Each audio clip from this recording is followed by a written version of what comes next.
Bismillahirrahmanirrahim. Assalamualaikum warahmatullahi wabarakatuh.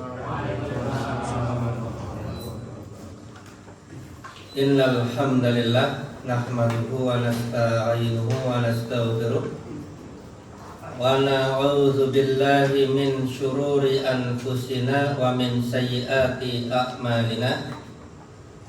May yahdihillahu fala mudilla lahu wa may yudlil fala hadiya lahu wa asyhadu an la ilaha illallah wahdahu la syarika lahu wa asyhadu anna Muhammadan abduhu wa rasuluhu la nabiyya ba'dah. Ya ayyuhalladzina amanu taqullaha haqqa tuqatih wa la tamutunna illa wa antum muslimun. Ya ayyuhan nasu taqu rabbakum alladzi khalaqakum min nafsin wahidah wa khalaqa minha zawjaha wa batha minhuma rijalan katsiran wa nisaa'a wattaqullaha alladzi tasaaluna bihi wal arham innallaha kana 'alaikum raqiba. Ya ayyuhalladzina amanu taqullaha wa qulu qawlan sadida yuslih lakum a'malakum wa yaghfir lakum dzunubakum wa may yuti'illaha wa rasulahu faqad faza fawzan 'aziman. Amma ba'du fa inna khairal hadits kitabullah wa khairul hadyi hadyu Muhammadin sallallahu alaihi wasallam wa syarrul umuri muhdatsatuha wa kullu muhdatsatin bid'ah wa kullu bid'atin dhalalah wa kullu dhalalatin finnar. Jamaah sekalian, kaum muslimin yang semoga selalu dirahmati oleh Allah Subhanahu wa taala. Alhamdulillah, pada kesempatan yang berbahagia kali ini kita bisa bermajelis di tempat ini dalam rangka membaca ayat-ayat Allah dan sunnah Nabi kita Muhammad sallallahu alaihi wasallam. Adapun majelis kita kali ini adalah pembahasan seputar perawatan jenazah atau pemulasaran jenazah, yang mana ketika seorang muslim meninggal dunia, maka kewajiban kaum muslimin atasnya adalah 4. Yang pertama, memandikan. Yang kedua, mengkafani. Yang kedua, mensolati. Dan yang keempat, menguburkannya. Hukumnya apa? 4 ini fardu kifayah. Apabila di suatu daerah sudah ada yang mewakili, sudah terlaksana, maka gugur kewajiban bagi yang lainnya. Namun bisa berpindah menjadi fardu ain bagi orang yang berilmu ketika yang lainnya itu nggak ada yang bisa.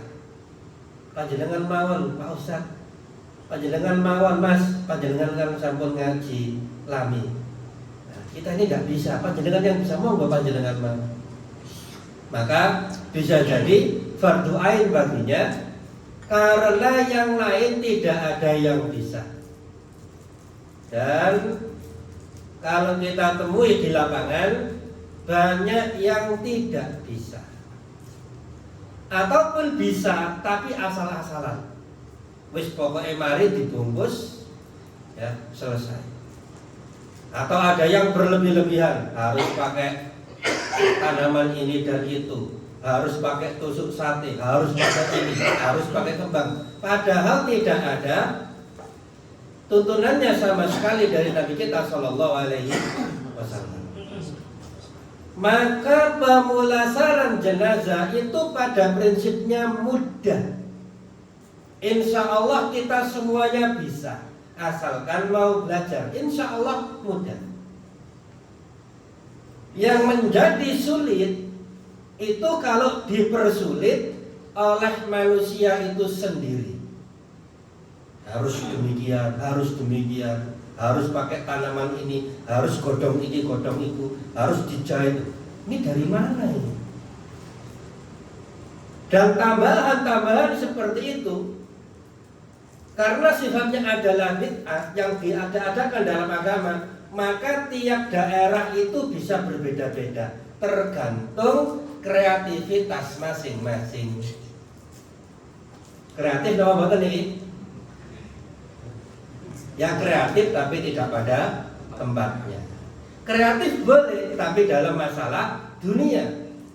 Ya, bikin HP sekalian ada AC-nya. Boleh enggak? Boleh. Itu ya.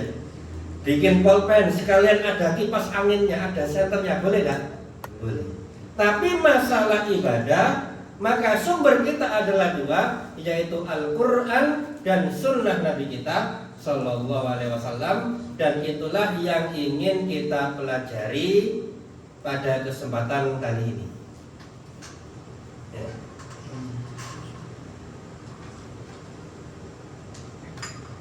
Nah, adapun sebagai rujukannya, kali ini kita ambilkan dari kitab Al-Wajiz karya Syekh Abdul Azim Al-Badawi hafizallahu ta'ala.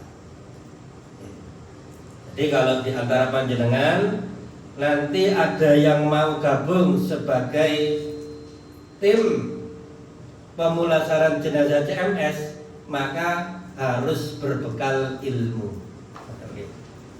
Dan niat kita untuk bikin tim ini adalah untuk niat ibadah, untuk menolong sesama. Fokusnya adalah kegiatan sosial, bukan supremasi. Ketika ada orang meninggal harus kita yang ngurus, enggak. Silakan siapa saja ngurus, asalkan dia tahu ilmunya. Nah, saya mengatakan kitabul janaiz, kitab janaiz. Wa man hadarahul mautu minal muslimin nudiba li ahlihi ayyulaqinuhu syahadah. Ketika ada orang dalam keadaan ihtidor, sakaratul maut atau sedang nazak, atau sudah diperkirakan orang ini akan meninggal dunia. Orang-orang yang terbiasa itu sudah ngerti, oh ini tanda-tanda sudah mau meninggal dunia. Kalau orang yang mau meninggal dunia ini di rumah sakit, maka tim medisnya biasa mengatakan kritis Pak, doa yang banyak. Kalau seumpama Bapak diambil, ya pasrah saja, sabar, tawakal. Atau sudah keadaan kritis, atau tanda-tanda yang lain, maka di saat seperti ini disunnahkan untuk mentalkin syahadah, mengatakan la ilaha illallah, tidak ada yang berhak disembah kecuali Allah. Berdasarkan sabda Rasulullah sallallahu alaihi wasallam, laqinu mautakum la ilaha illallah, talqinlah orang-orang yang mau meninggal dunia dengan kalimat la ilaha illallah. Jadi diusahakan kalimat terakhir yang diucapkan adalah la ilaha illallah. Dibimbing pelan-pelan dengan lembut. Kalau dia sudah mengatakan la ilaha illallah, sudah stop. Tidak harus diulang berkali-kali dan jangan dipaksa berkali-kali. Sebagian orang malah memaksa membuat mayat ini atau orang yang mau meninggal ini nggak nyaman. Pak, jangan teriak la ilaha illallah, nah kupingnya langsung. Padahal ketika sakaratul maut orang itu galau, orang itu butuh ketenangan, orang itu gelisah.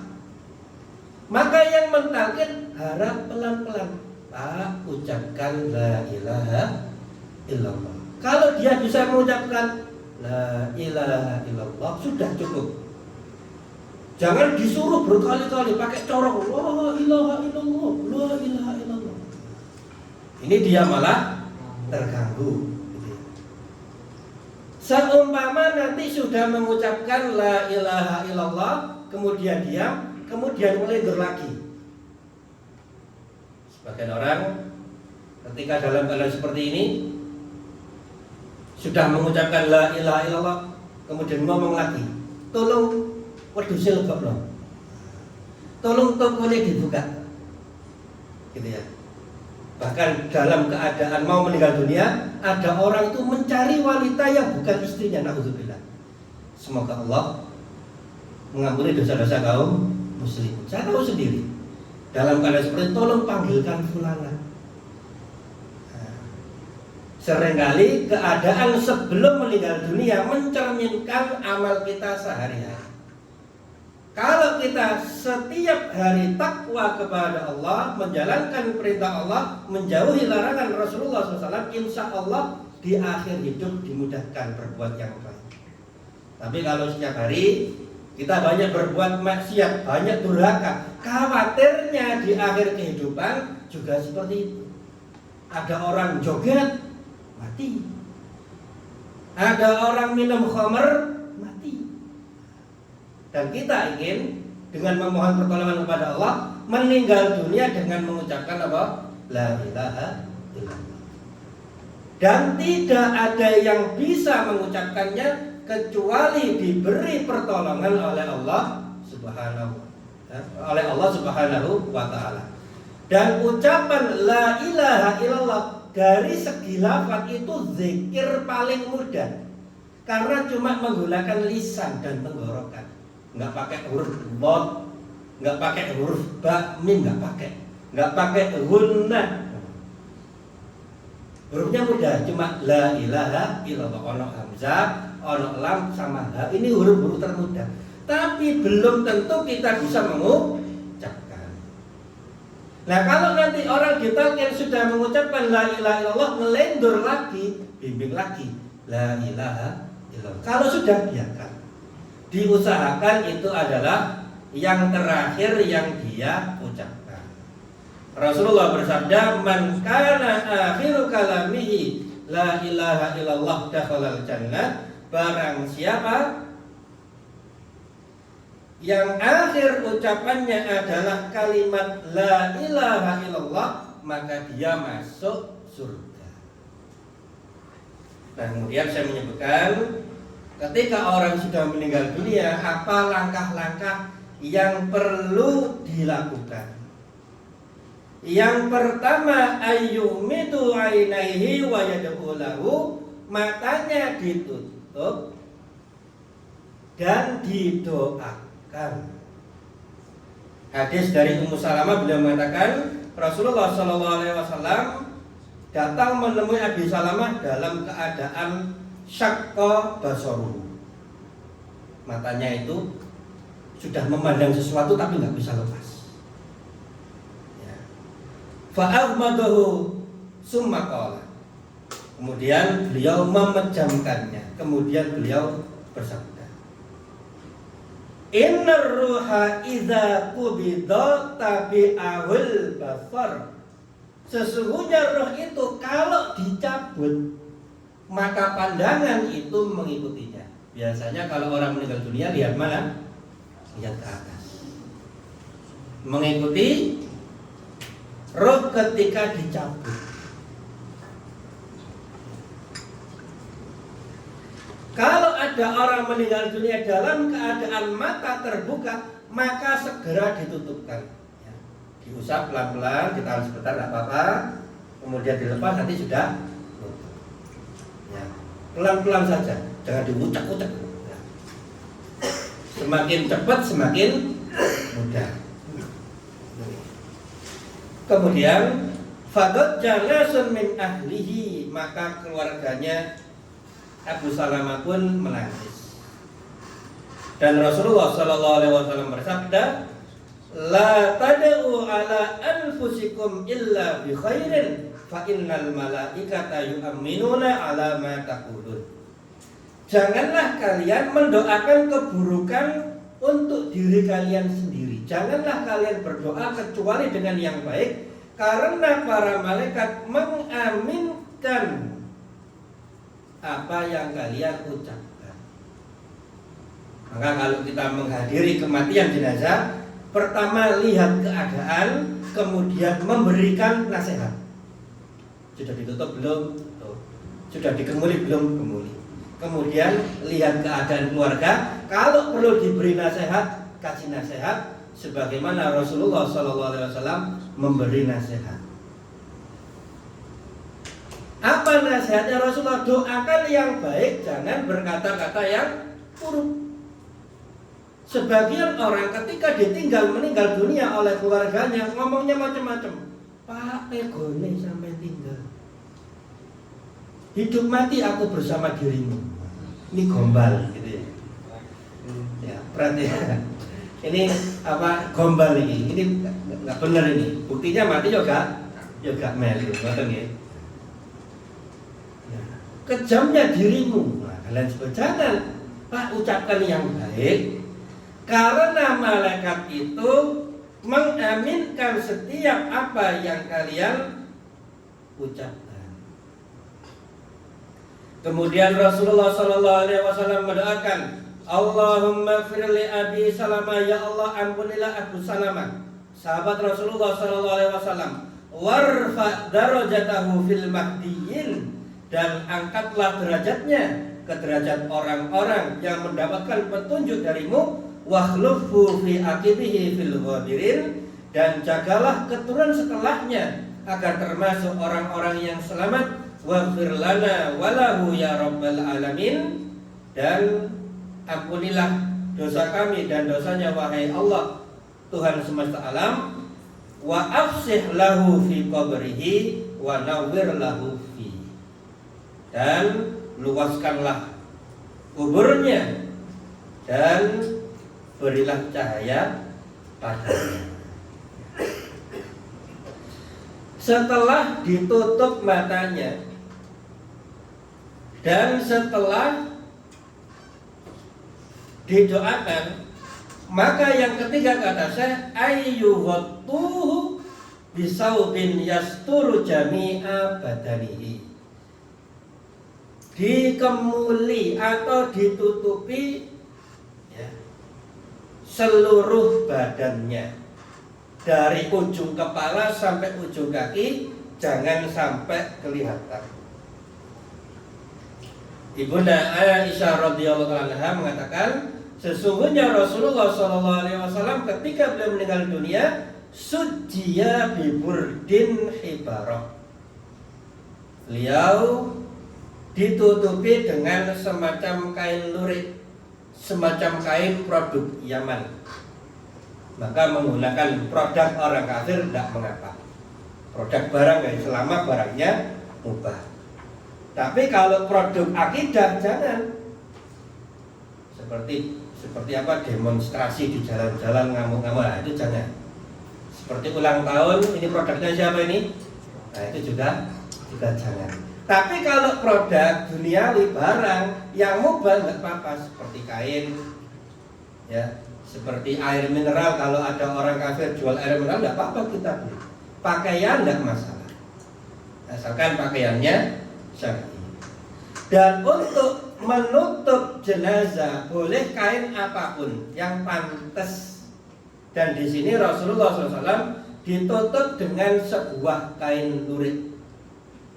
Bahkan untuk mengkafankan jenazah itu memang yang sunnah, yang paling afdal adalah kain putih. Namun kalau adanya kain lurik seperti kain rumah sakit, tidak apa-apa, batik tidak apa-apa.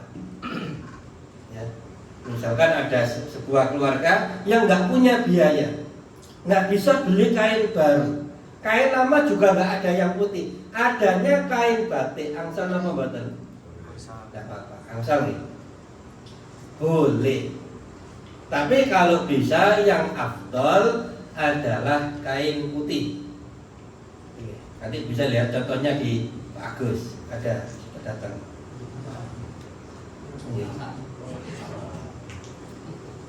Yang keempat, ayu ajilu bitajhizi wa ikhrajihi, bersegera untuk merawatnya, memulasarkan dan merawatnya. Apa saja yang perlu maka itu segera dilakukan.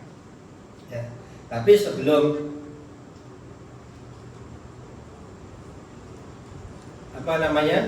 sebelum dimandikan dan lain sebagainya, maka ditutup dulu. Boleh nanti kalau datang dibuka, tapi tutup lagi. Jangan meninggal dunia kemudian dipajang. Sebagian orang itu ya merawat jenazah sambil mengatakan, ayo Pak, momen terakhir. Yang mau foto dengan mayat, ayo silakan difoto Pak, selfie. Tidak boleh. Tapi jenazah itu harus difoto. Termasuk perbuatan untuk menghormati jenazah adalah menutupnya. Orang itu kalau masih hidup, kalau ada luka di wajahnya misalkan, tentu ditutup, kasih plester atau apa. Kalau di tangannya itu ada semacam kutil atau apa, itu ditutup, diperban atau apa ya. Kalau ada udun atau apa itu kan ditutup. Berusaha dia tutup. Kenapa? Malu. Maka kehormatan seorang muslim meskipun sudah meninggal dunia juga dihormati, tetap ada. Kalau dia meninggal dunia ditutup, bukan malah dipajang, tidak boleh. Apalagi dibuat selfie, tidak boleh. Dan prinsip untuk mengkafani nanti kita bahas itu adalah membungkus mayat. Oke? Bukan malah dipajang. Nah, adapun yang keempat tadi, menyegerakan pengurusan jenazah. Sebagaimana hadis dari sahabat Abu Hurairah, sesungguhnya Nabi Shallallahu Alaihi Wasallam bersabda, asri'u bil janazah, segerakanlah untuk mengurus jenazah.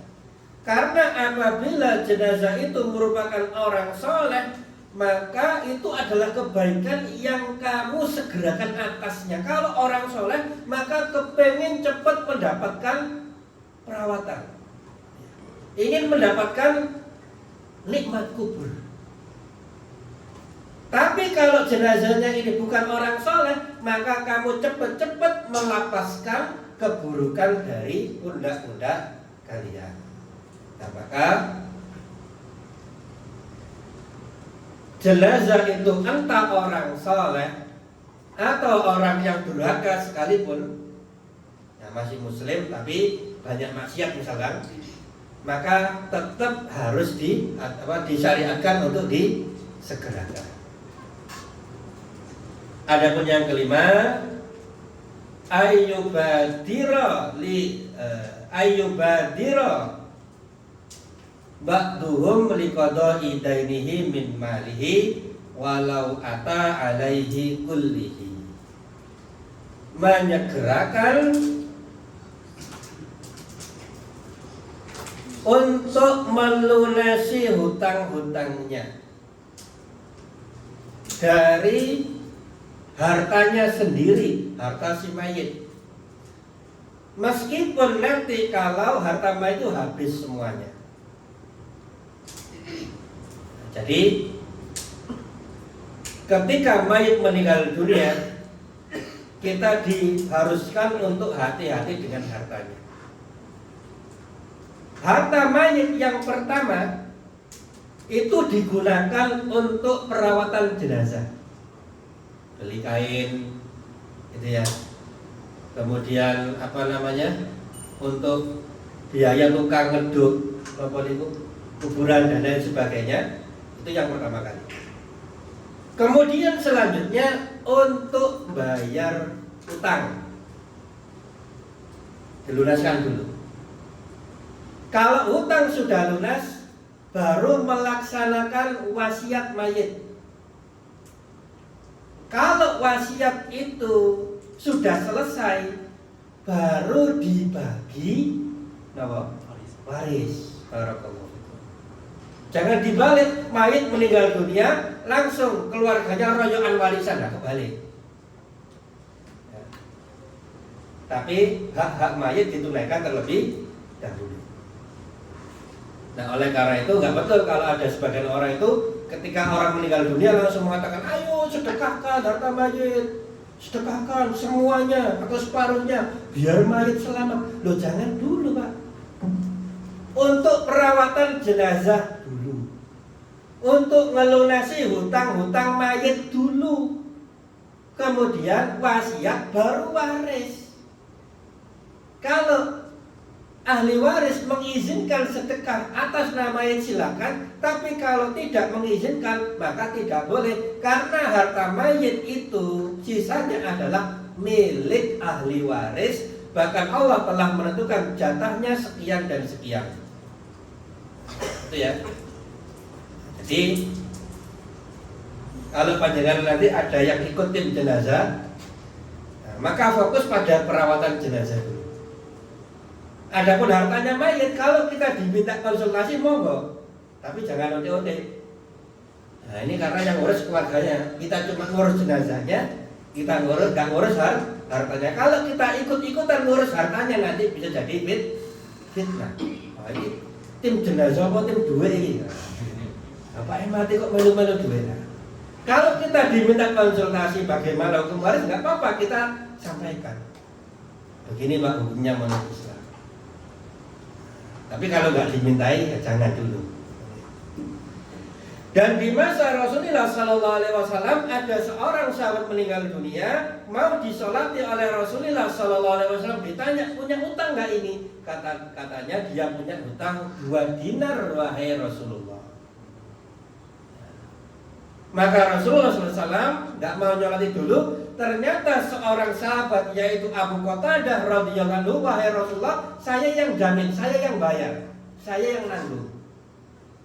Setelah ditanggung oleh sahabat Abu Qatadah, baru disolati oleh Rasulullah Sallallahu Alaihi Wasallam. Maka kalau kalau jenazah itu mempunyai sesuatu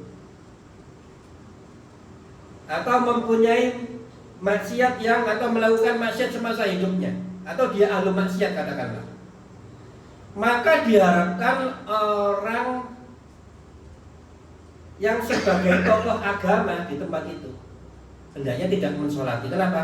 Untuk peringatan bagi yang lain. Jangan maksiat, apalagi terang-terangan. Engkau nek mati gak gelem disolati Pak Yai, Pak Mudin gak gelem nyolati. Ini peringatan bagi yang lain, agar ahlu maksiat kapok.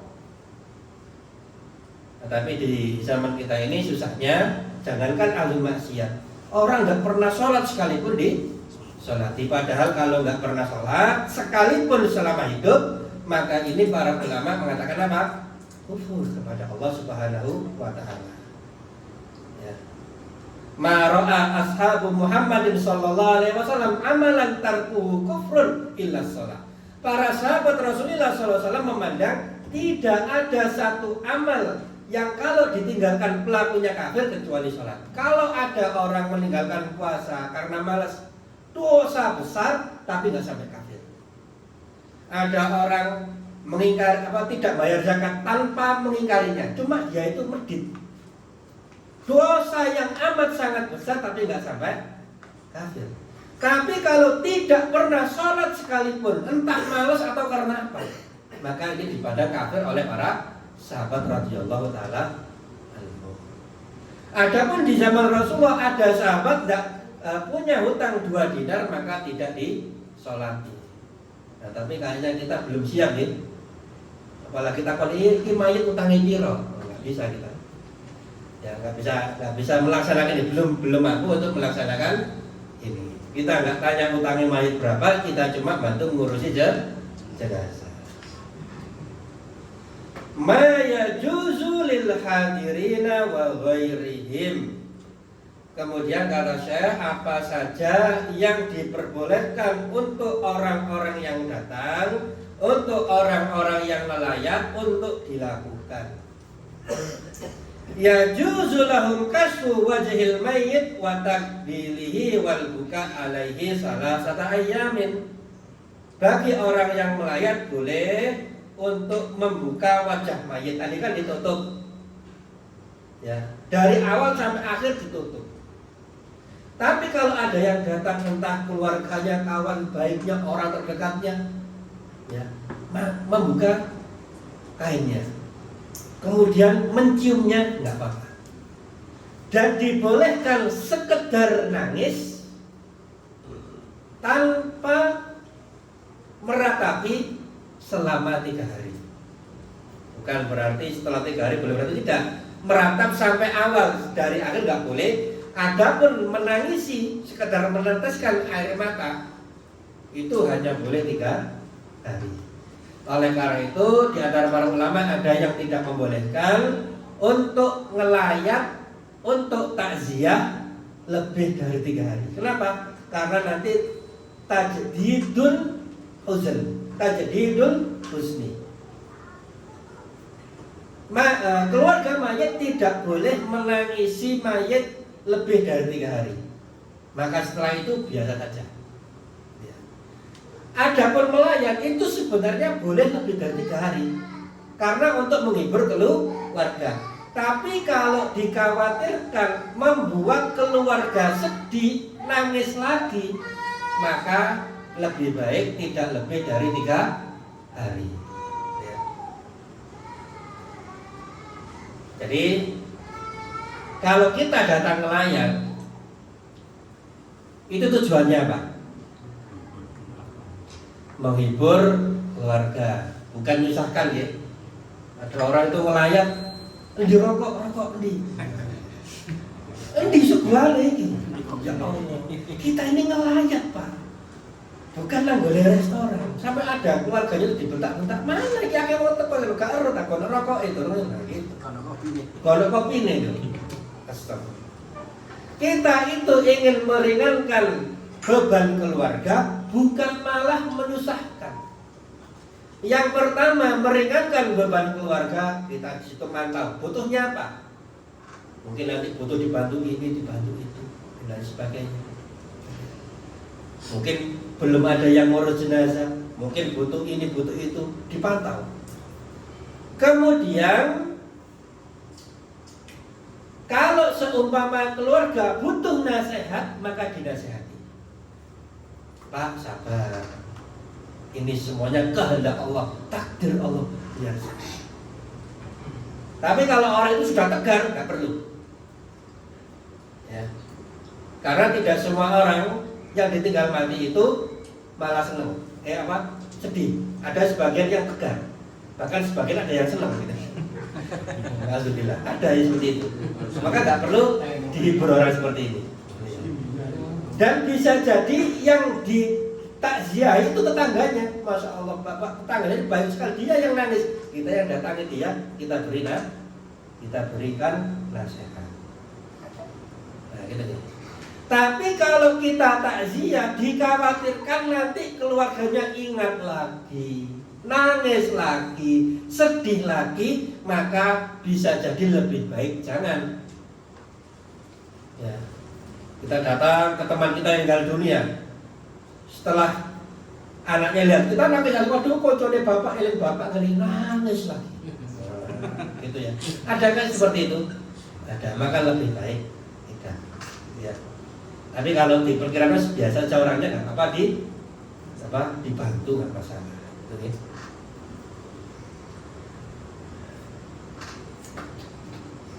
Berdasarkan hadis dari Abdullah bin Ja'far, sesungguhnya Nabi SAW menunda melayat kematian Ja'far sampai 3 hari.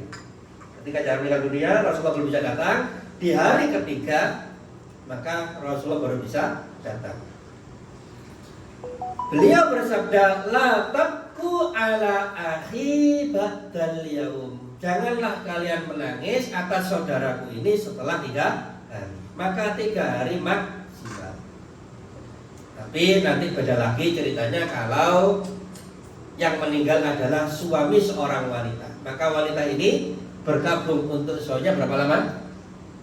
4 bulan 10 hari. Dia tidak keluar rumah dan dia tidak memakai wangi-wangian dan yang lain-lainnya. Ini khusus seorang istri ketika ditinggal mati oleh suami. Nah, kemudian kata Syekh, apa yang wajib untuk dilakukan oleh keluarganya mayit. Yajibu ala aqaribil mayyiti hina yabluhum khabar wafatihi amran. Dua hal yang wajib atas keluarga mayit ketika mendapatkan kabar kematian keluarganya. Al-awwal as-sabr war ridha bil qadar. Yang pertama adalah sabar dan ridha dengan takdir dan ketentuan Allah Subhanahu wa taala berdasarkan firman Allah surat Al-Baqarah 105 sampai 157. Monggo jenengan nanti baca sendiri. Karena panjang nih. Intinya Allah akan benar-benar memberikan kepada kita musibah termasuk dengan kematian. Ini adalah takdir dan keputusan Allah. Maka sifat seorang mukmin yang baik adalah terima. Kita semuanya itu sudah ditakdirkan mati. Kulolan panjenengan itu sudah ada takdirnya. Kita mati tanggal berapa, jam berapa, di mana itu sudah ditulis oleh Allah. Hanya saja itu rahasia Allah, ya. Kita tidak tahu. Maka seorang dai itu bisa jadi panjenengan dulu, saya terakhir, atau saya terakhir panjenengan dulu, gitu. Tapi intinya kita tidak tahu, gitu. Kita tidak tahu.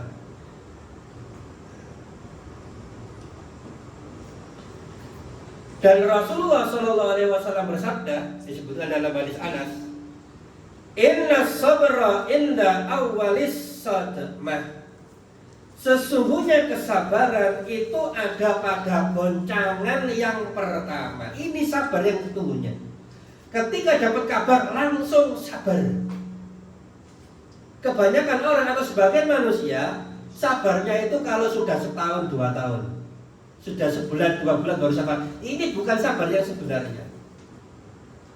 Sebagian orang itu, masya Allah, malah dibalik. Nek sabar dianggap tidak sayang kepada keluarga. Ki bapaknya mati gak nangis. Anak apa ini? Iki bojone mati gak nangis, selingkuh bae. Oh. Orang-orang ada aja. Ya sampai sebagian orang itu dipaksa-paksakan nangis, bahkan disemaput-semaputkan. Bapak, semaput. Nek gak cinta katanya. Padahal mana ya berai mana. Nah kita ini bersabar bukan untuk dipuji orang, bukan untuk pandangan orang-orang, tidak, bukan untuk anggapan orang, tapi sabar karena perintah Allah terkait takdir Allah Subhanahu wa taala. Komen orang lain sudah di nomor sekian, nggak perlu. Yang penting kita harus sabar. Orang mau menganggap kita tidak berbakti, tidak sayang keluarga, itu urusan mereka. Dan sabar yang sesungguhnya begitu dapat kabar musibah yang menyedihkan langsung sabar. Nah, bukan nangis dulu sih, tak sabar tapi tak nangis dulu telung dino. Nah, sabar ini. Kalau kata Syekh Abdul Razak, ya Ibnu Al-Abad Al-Badr hafizahullah taala, sabar yang semacam ini itu hewan juga bisa. Kalau ada hewan punya anak, ya punya anaknya mati, nangis dia. Kayak lelo gitu ya. Tapi setelah itu dia biasa lagi. Sedangkan sabarnya orang yang bertakwa begitu goncangan pertama langsung sabar, tahan diri, jangan meratap, jangan berucap-ucap yang jelek. Kemudian Syekh menyebutkan tentang fadilah kesabaran dan pahalanya luar biasa. Nah, adapun perkara yang kedua yang diwajibkan atas keluarganya adalah al-istirja. Istirja itu mengucapkan inna lillahi wa inna ilaihi raji'un. Kami dari Allah Subhanahu wa taala, kami diciptakan oleh Allah Subhanahu wa taala, kami adalah milik Allah dan kami akan kembali kepada Allah Subhanahu wa taala. Diucapkan, difahami maknanya, diyakini ini menguatkan kesabaran. Dan akidah seseorang itu sangat mempengaruhi kesabarannya. Ada seorang wanita itu nggak sabar ketika ditinggal suaminya, menganggap dia itu berhak terhadap suaminya, Allah nggak berhak. Ada suami istri masih muda, yang lanang meninggal dunia, yang laki-laki meninggal dunia, dia ngamuk kepada Allah, naudzubillah. Ya Allah, saya enam kok dijupuk, aku sakit protes gak sholat. Padahal suaminya itu ciptaan Allah, milik Allah. Kalau diambil oleh Allah maka harus terima dan sabar, bukan malah protes. Ya. Dan sabar ini, menerima takdir Allah, harus dimulai dengan hal-hal paling remeh sekalipun. Apapun takdir Allah kita harus terima, seperti hujan. Terima. Mau berangkat kerja hujan gak jadi kerja, ya terima. Nah, sebagian emak-emak itu ketika mandi pakaian, udan, ya Allah udan mana. Nah ini ucapan berbahaya nih. Ya. Tidak terima dengan takdir nah, terima saja.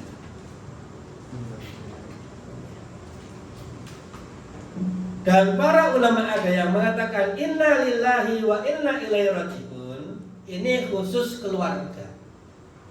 Karena yang dapat musibah itu keluarga. Dan ada yang mengatakan semua juga boleh dalam rangka zikir. Maka keluarga atau bukan bisa baca doa ini. Tapi kalau ada yang mengatakan loh siapa itu keluarga, kita maklumi karena dia mungkin menganggap ini khusus keluarga. Kemudian poin selanjutnya, apa yang haram dilakukan oleh keluarga mayit? Yang pertama adalah niyahah, meratapi dosa besar bagi orang-orang yang ditinggalkan dan bisa berdampak buruk kepada mayit itu sendiri.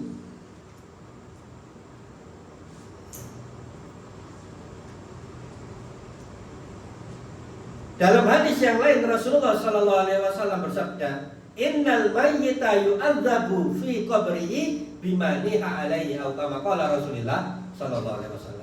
Mayit itu bisa diazab di kuburnya gara-gara ratapan keluarganya. Kalau sekedar sedih dan menangis tidak masalah, seperti Rasulullah pernah menangis meneteskan air mata. Tapi kalau meratapi, mengatakan ucapan-ucapan yang buruk yang menandakan tidak terima takdir, ini dosa besar. Dan termasuk meratapi dalam pandangan sahabat itu adalah kumpul-kumpul di rumah mayit setelah dikuburkan dan membuat makanan khusus, apalagi ada ritualnya terkait kematian mayit. Ini niyah. Sebagaimana perkataan Jabir bin Abdullah, kunna na'udu al-ijtima' inda ahlil mayit wa sina'ati ta'am ba'da dafnihi minaniyah. Kami para sahabat menganggap kumpul-kumpul, duduk-duduk di rumah mayit setelah dikuburkan. Ya, ritual apa itulah. Kemudian membuat makanan khusus untuk kematian mayit, maka ini termasuk niyahah, termasuk meratapi. Tapi prihatinnya di zaman kita ini dianggap berbakti. Nek gak dimulukno dianggap anak durhaka ini. Bapake gak di. Nah, sampai sing ngomong gitu. Kasihan. Padahal dalam Islam pengurusan jenazah sampai akhir, dari awal sampai akhir itu sudah lengkap. Memandikan, mengkafani, mensolati, menguburkan, lengkap. Setelah itu juga lengkap. Berbakti kepada orang tua itu berlaku sebelum orang tua meninggal atau masih hidup, dan termasuk ada tuntunan syariat berbakti kepada orang tua meskipun orang tua sudah meninggal. Contohnya sedekah atas nama hayat. Panjenengan duwe kata, oh saya mau bikin Islamic Center, mau bikin masjid musola di berbagai daerah, atas niat untuk ibu saya yang sudah meninggal dunia atau ayah saya yang sudah meninggal dunia, atau sedekah anak yatim, ya pahalanya saya niatkan untuk orang tua saya yang sudah meninggal dunia, sudah lengkap. Termasuk lagi di antara bimbingan Islam untuk orang tua yang sudah meninggal dunia adalah menyambung tali kekerabatan dengan orang-orang yang dekat dengan orang tua yang sudah meninggal dunia. Ada bibi, sambung, ya. Ada paman, sambung. Nah, itu termasuk berkat. Itu nih. Hal yang kedua yang diharamkan darbul hudud wasyakul juyud, memukul-mukul pipi dan merobek-robek baju pakaian. Ini cuma contoh ya, di zaman kita banyak. Ya. Sebagian orang itu ketika meninggal dunia dan kaum muslim yang melakukannya, ketika mau ditutup pakai kain kafan, ayo kumpul semuanya.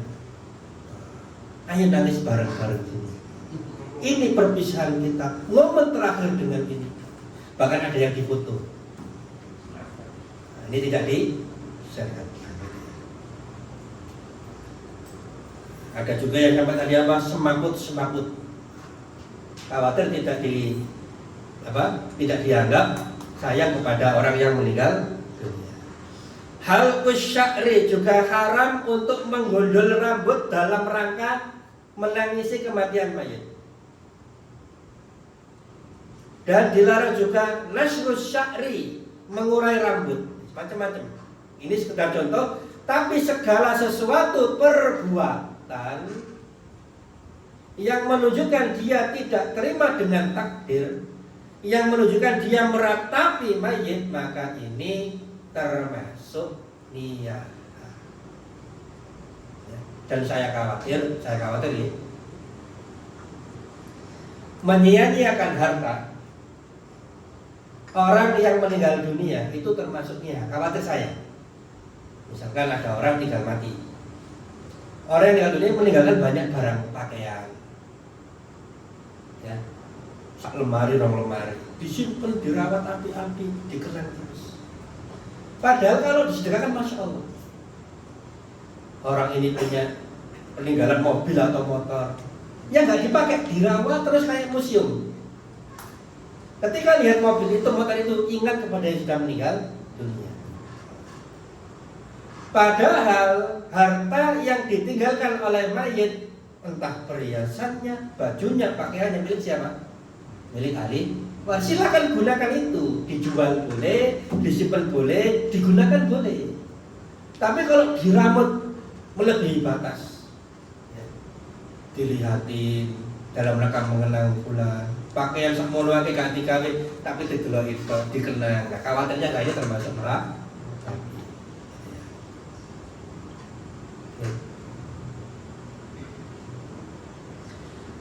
Oke, mungkin sampai sini. Barangkali ada ditanyakan, monggo saya persilakan. Ini sebelum pengurusan ya, insya Allah pekan depan baru masuk perawatan. Karena kemarin minta ada materi dulu, baru nanti ada praktek. Kemungkinan 3 kali pertemuan materi, yang keempat praktek. Insya Allah dipelajari praktek untuk jenazah laki-laki dan juga untuk jenazah perempuan. Perlu nggak untuk jenazah perempuan ini? Perlu. Karena mungkin nanti panjenengan ngajari istri sendiri. Bahkan dulu pernah kejadian di kampung sebelah, saya nggak sebutkan karena direkam. Itu ada jenazah ibu-ibu meninggal dunia. Ustazahnya nggak bisa waktu itu, berhalangan. Boleh nggak panjenengan menggantikan? Nggak boleh. Tapi boleh bimbing dari luar. Karena dulu orang yang harus pada gak ngerti, akhirnya ustaznya bimbing dari luar. Ini pemandian jenazah, ustaznya di agak jauh sini mungkin. Pak Ustaz diapa no? Begini. Gitu ya. Sebagaimana Rasulullah SAW ketika anak beliau Zainab meninggal dunia, siapa yang mendikan? Yang mendikan adalah para wanita yang lain, sahabiah. Rasulullah memberikan arahan demikian, demikian dan demikian. Gitu ya. Oke, wallahu a'lam bishawab. Monggo kalau ada pertanyaan saya silakan. Oke, Pak Guru. Apakah sunnah menyimpan atau menyiapkan kain kafan? Kalau sunnah dan disyariatkan tidak, tapi kalau boleh, boleh. Ada seorang sahabat minta baju baru atau kain baru yang dimiliki oleh Rasulullah Sallallahu Alaihi Wasallam. Jadi ada seorang wanita memberikan hadiah pakaian kepada Rasulullah, dan Rasulullah terima karena memang Rasulullah butuh. Pakainya Rasulullah sudah waktunya ganti, diterima oleh Rasul, dipakai. Ada sahabat lihat, wahai Rasulullah, saya kepingin, tak minta wahai Rasulullah. Dan karena Rasulullah ini dermawan, maka diberikan bajunya. Ditegur seperti lain, ya apa kamu ini? Mentang-mentang tahu Rasul tidak pernah menolak permintaan, kemudian engkau minta. Kemudian engkau minta, ya. Kemudian engkau minta bajunya Rasulullah SAW, padahal dia butuh. Kemudian alasan sahabat yang minta baju tadi, demi Allah, saya minta karena ingin saya jadikan kain kafan. Dan benar itu akhirnya jadi kain kafannya. Jadi kalau kita beli satu paket kain kafan ditaruh rumah untuk persiapan nggak masalah, apalagi kalau mengingatkan kita kematian.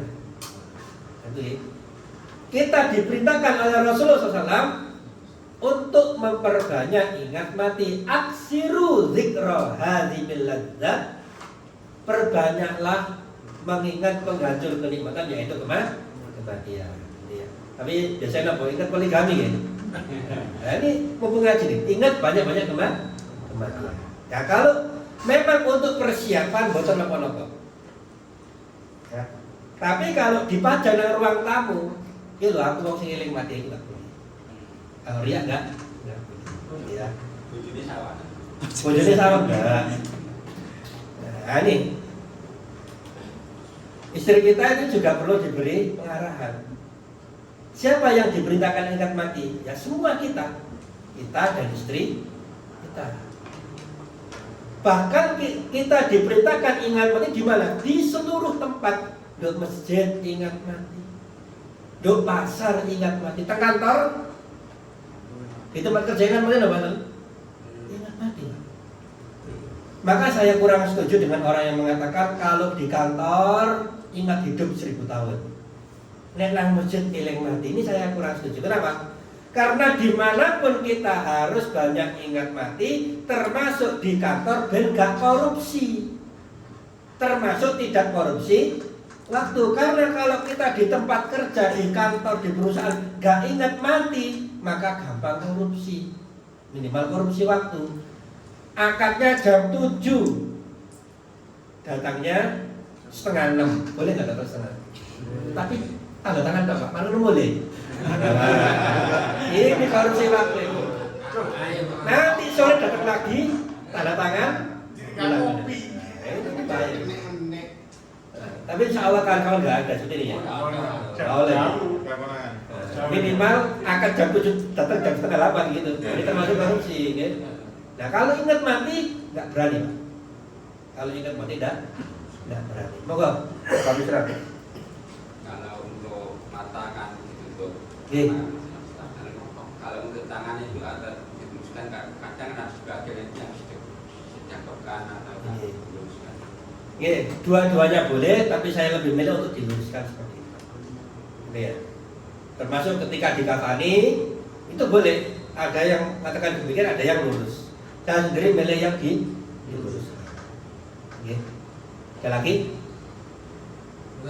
Apabila ada temannya si mayit itu menangis untuk meratapi, apa termasuk mayit itu? Teman dan keluarga. Nggih, termasuk. Oleh karena itu kita wajib untuk wasiat.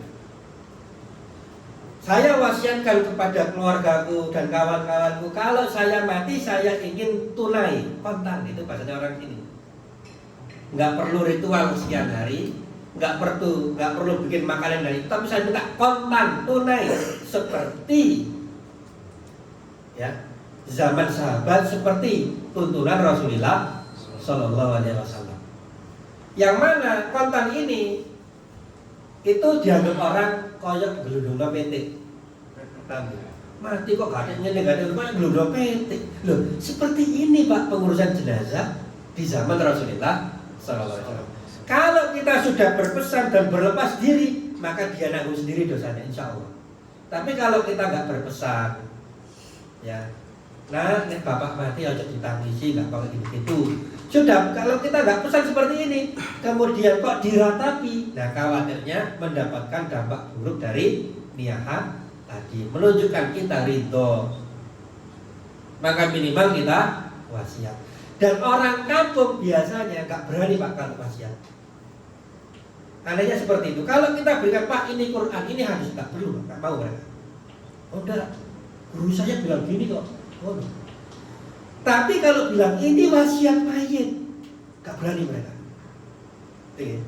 Ada di satu tempat itu kasihan, ada ibu-ibu ditinggal mati oleh orang tuanya. Soalnya sudah gak ada. Ketika ibunya meninggal dunia, orang kampung itu agak maksa, harus seperti ini. Dikasih dalil gak bisa orang seperti ini, gak bisa. Dia punya pemahaman sendiri. Tapi kemarin kejadian ya, di kampung sebelah itu yang agak pojok itu sembarang binatang. Itu Masya Allah, warganya itu sudah terbiasa ritual seperti itu. Tapi beliau rahimahullah ta'ala pesan, wasiat, saya kalau mati seperti ini, warga tidak berani unti-unti. Nah, harusnya kan cukup dengan Al-Quran, hadis. Tapi ini mereka tidak mau. Tapi kalau dibilang mayat berwasiat, mereka tidak berani. Oke. Ada lagi?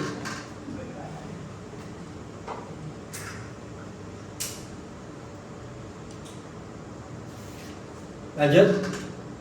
Masih ngantuk apa? Sudah ngantuk apa dereng? Lanjut sedikit. Oke, lanjut ya.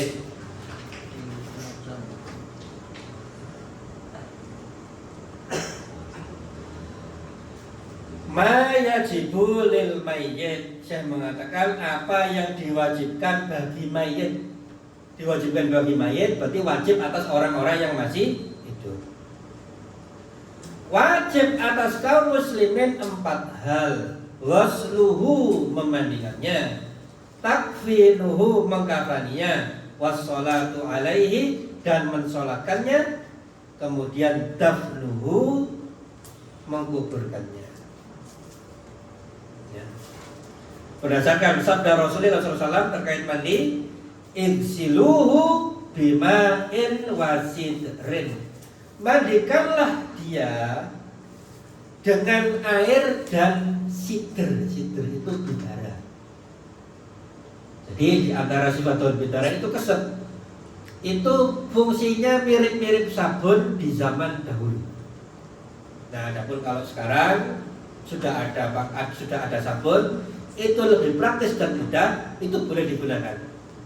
Bahkan kalau pendapatnya Al-Ustadz Ahmad Sabit Hafizullah Ta'ala, beliau itu lebih menganjurkan yang sabun ini. Tapi kalau panjenengan masih mau pakai sidr nggak apa-apa, atau mau pakai sabun bidara juga boleh. Ya. Cuma kalau pakai sabun zaman sekarang sing muru nih, kalau mau muru ya, berbusa, nah, itu maka mau nggak mau harus dibilas lagi. Tapi kalau pakai bidara maka nggak perlu dibilas lagi, itu sudah bersih. Ya.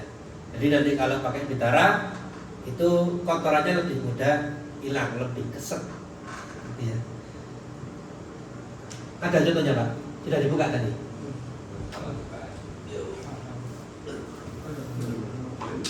Paketnya tadi.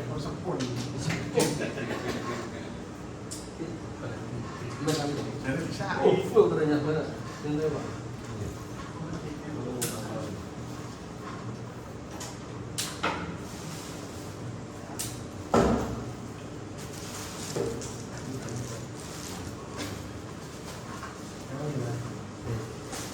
Jadi sama panitia sudah disiapkan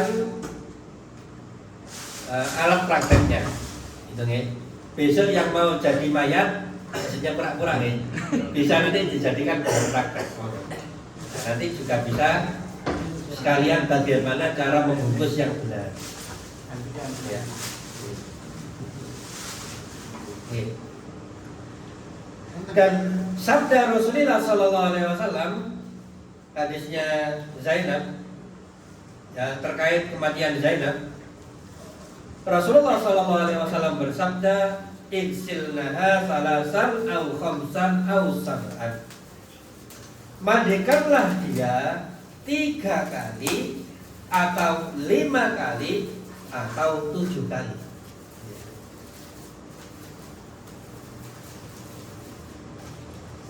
Oke, Masya Allah. Ini mungkin sudah jadi ya? Apa nih? Ini kainnya wangi-wangian gitu. Nggak harus seperti ini, cuma contoh saja. Nggak harus seperti ini. Stiker. Mungkin kalau ada yang luka bisa pakai ini. Ada mayatnya luka. Ini untuk sampo, apalagi untuk ibu-ibu, ya. Mungkin rambutnya panjang, disampui, kemudian dikepang pakai sampo. Dan ini sabunnya, nggak tahu sabun apa ini ya? Sabun bicara, nggak tahu saya. Warnanya hijau. Apa harus seperti enggak? Boleh sabun-sabun yang lain. Sabun ini. Jadi sebelum memandikan, siapkan dulu alat-alatnya. Jangan sampai sudah mandi baru gila alat. Oh, ini kurang, jangan. Nah, di sini sudah ada contoh, okay. Minyak wangi, okay. Kemudian sampo disiapkan dulu, kemudian sabun, bisa sabun berdarah, bisa sabun biasa. Ini tali untuk, iya, untuk membungkus kain kafan, untuk mentalin kain kafan. Fungsinya apa? Agar kain itu tidak terbuka, tidak terlepas ketika dibawa ke kamar. Tapi nggak pakai nggak apa-apa. Ini cuma alat bantu. Nanti ketika dikuburkan dilepas nggak apa-apa, nggak dilepas nggak apa-apa. Cuma masalahnya di tempat kita itu banyak orang punya anggapan nyeleneh. Kalau tidak dilepas nanti tangi mulai tadi. Nah ini susahnya orang sini gitu ya. Kasihan. Nah kita dakwai pelan-pelan kita. Kemudian sarung tangan. Karena kita itu untuk memandikan mayat tidak boleh menyentuh kemaluannya tanpa penghalang. Kalau di zaman Rasul pakai kain. Ini yang pakai kain. Cuma mungkin bisa merucut. Kalau ini lebih mudah. Jadi kan nanti mayat itu dikeluarkan kotoran-kotorannya, kemudian dibisrikan, dicawiti. Di bawah kain, kita nggak boleh lihat kemaluan, cuma diraba-raba. Biar tangan kita tidak menyentuh kemaluan secara langsung, maka pakai kain ini. Ya, kecuali kalau suami istri lihat kemaluannya nggak apa-apa, laki-laki perempuan nggak. Kalau suami istri, tapi kalau bukan suami istri, ya, maka laki-laki dengan laki-laki, perempuan dengan perempuan yang memandikan. Terus ini kayaknya kapan baru sih? Nah, ini untuk bilasan yang terakhir, airnya dicampur ini. Kalau mandikannya 3 kali, maka air yang ketiga campur ini.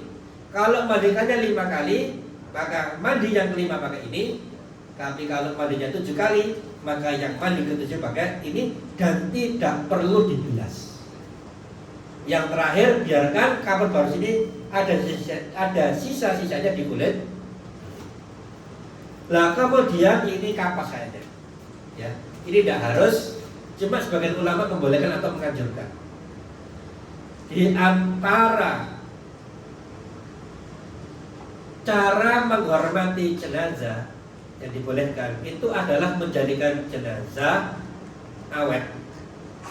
Tapi bukan pakai balsem pengawet, tidak ya. Bukan. Cuma awet yang alami saja.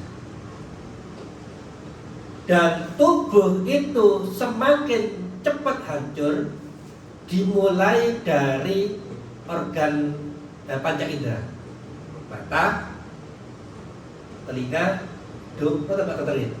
Nah, mata itu cepat hancur. Jadi kalau dari tubuh semua ini yang paling cepat mana? Mata, hidung, itu maksudnya bakteri. Maka di tempat-tempat itu boleh dikasih kapas, dikasih minyak wangi, ditaruh sini. Tapi apakah harus? Tidak. Kemudian ini ada apa ini jadi berlaki. Apa ini bahasa apa dia? Agar pen. Ini kalau seumpama ditakutkan kebocoran, bisa jadi nanti sudah dipijut yang lama, sudah dikira sudah bersih. Ternyata setelah disolati keluar lagi kotorannya. Apakah perlu diulang? Tidak. Ya, cukup dibersihkan kalau masih bisa. Kemudian boleh dikasih ini. Tapi nggak harus diulang lagi. Atau dari awal, oh ini nggak bisa, mungkin keluar darah, mungkin keluar apa, maka boleh dikasih ini. Misalkan ada orang kecelakaan ya, misalkan kepalanya itu selalu mengucur darah, maka boleh dikasih kapas, misalkan, kemudian, nah ini kasih ini. Apa lagi? Plaster. Ya setelah. Isolasi. Oh, jangan isolasi, yang manusia lah. Kita isolasi kan plastik. Dari yang layak untuk manusia. Jadi disumpel apa namanya? Kapas misalkan, kemudian di plaster ini agar tidak keluar. Apa lagi? Kemudian ini masker ya, ini opsional. Ini kresek untuk kotoran-kotoran, gitu ya.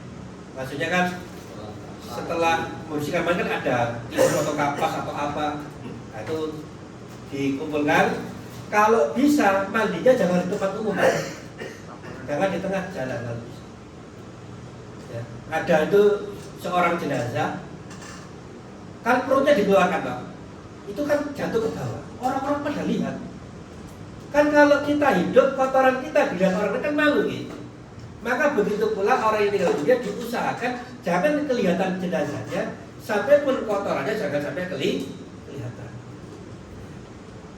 Jadi kalau bisa dibandingkan di tempat yang nggak kelihatan orang.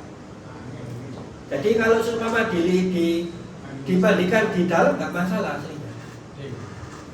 Atau kalau di jalan nanti dikasih saluran apalah, kan ada tempat lain saluran apalah, biar kotornya nggak kelihatan. Oke. Ya apa lagi ini? Apa nih Pak? Nggak tahu saya. Tadi ini kainnya. Dan semuanya ini ya, disiapkan dulu kalau bisa sebelum perawatan jenazah. Nanti jangan sampai sudah diatusi bingung ini sabunnya. Ini kuning sana. Kalau bisa sudah. Dan kain ini normalnya 3. Kalau nggak normal bisa 1. Karena apalagi zaman dulu itu kain mahal. Kalau sekarang melimpah nih. Bahkan kalau keadaan tidak normal itu bisa separuh. Karena nggak ada kain lagi seperti kisahnya sahabat Mus'ab bin Umair. Ya. Ketika ditutup kepalanya kakinya kelihatan. Ketika kaki ditutup kepalanya kelihatan. Nggak ada lagi. Itu di zaman Rasulullah SAW begitu kekurangan masalah dunia, tapi mereka tetap giat. Oke, sampai sini barangkali ada yang tanya lagi, monggo silakan. Oke. Tadi kan kalau kata jenengan kan apa memilih pendapat tangan diluruskan ya. Berarti kalau waktu dikubur itu posisi tangan tetap lurus ya? Iya, tetap lurus. Jadi sejak awal kita milih. Tapi kalau keluargamu tuh seperti ini nggak apa-apa lah, kita nggak lagi nggak masalah itu. Tapi mayat itu semakin lama semakin kaku. Jadi kalau bisa, kalau memang kita ingin luruskan sejak awal kita luruskan. Jangan dibawa, meski ini meski kaku dibengkok lo mana. Teko mana? Ojo ini, kudu lurus mana sana. Ada lagi? Oke. Apakah harus dilepas Ustaz? Misalkan Ismail itu pakai gigi palsu, kan ada yang ditanam gitu, diimplan. Apakah dibiarkan aja? Terus apakah dibuang apabila Ismail itu perempuan pakai KB susuk gitu. Oke. Menyakiti mayit, merusak jasad mayit ketika hidup, ketika mati itu sama dengan merusak mayit ketika hidup, nggak boleh. Kalau ada gigi dan dilepas itu urusan apa? Merusak ya. Kalau merusak gusinya berdarah, jangan, biarkan saja. Ya. Tapi kalau ada cara ngelepas tinggal pencet misalkan, nggak tahu caranya misalkan, lepas lah, nggak apa-apa itu. Kayak alih-alih dilepas tinggal lepas. Kalau tinggal lepas. Tapi kalau tertanam, jangan dirusak.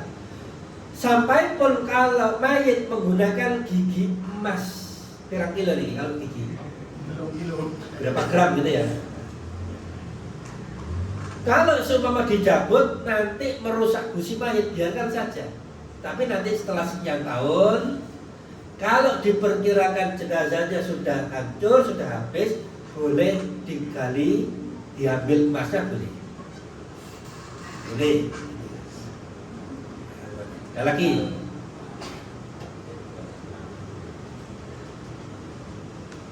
Tabun? Oke.